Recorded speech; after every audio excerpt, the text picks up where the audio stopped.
To access the air filter, first open the hood.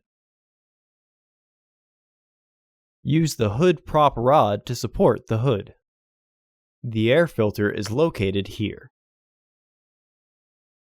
Disengage the fasteners.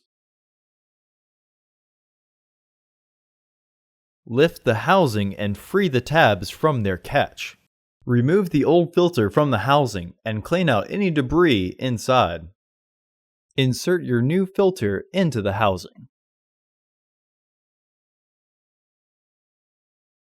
Reinstall the filter housing door by threading the bottom tabs into their catch, though this model we were filming was missing one.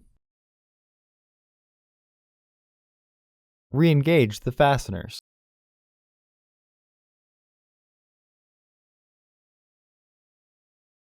Remove the hood prop rod and close the hood.